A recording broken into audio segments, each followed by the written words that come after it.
असेल, बुटेनाथ साठवण तलावाचा विषय असेल, अनेक विषय आहेत की जे लोकांसाठी आहेत. आंबेजोगाई शहर आणि मतदारसंघासाठी एखादा उद्योग, MIDC, एखादा प्रकल्प, हे सगळे जे विषय प्रलंबित आहेत ते प्रलंबित प्रश्न येत्या काळामध्ये सोडवण्यासाठी या तथाकथित जे लोक यापूर्वी या ठिकाणी होते ते हे प्रश्न सोडू शकलेले नाहीत.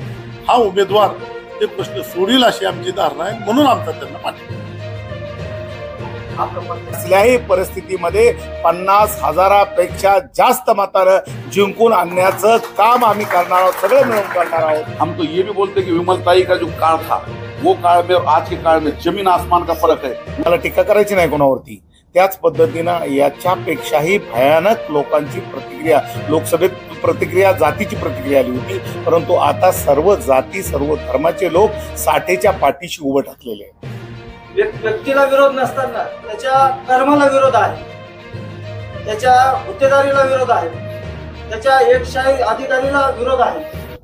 आमचं एवढंच म्हणणं प्रत्येक ऑफिसमध्ये प्रत्येक वेळेस आम्हाला वेगळी आली.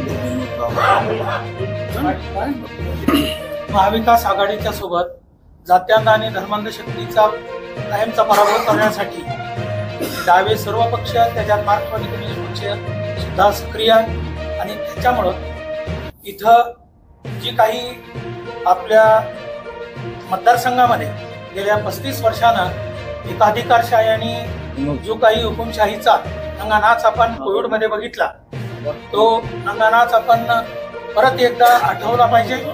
आणि या जातीवाद्याचे पाठराखण करणारे आणि नंतर गोरगरिबाच्या जवळ येऊन गरिबांची बाजू घेणारे जे दुहेरी भूमिका बजावणारे आहेत, जातीयवादी पक्षात राहून धर्मनिरपेक्षतेची गोष्ट करणारे, हे काही इतके काळ चाललं मुस्लिमांमध्ये, दलितांमध्ये, गरिबांमध्ये, परंतु आता इथे हे चालणार नाही. आता त्यांना 35 वर्षापासूनचा गाशा या मतदारसंघातला गुंडाळावा लागणार आहे. आणि आम्ही सक्रियरित्या या महाविकास आघाडीच्या उमेदवाराला पाठिंबा देत आहोत, त्यांचा प्रचार करीत आहोत आणि त्यांच्यासोबत आहे.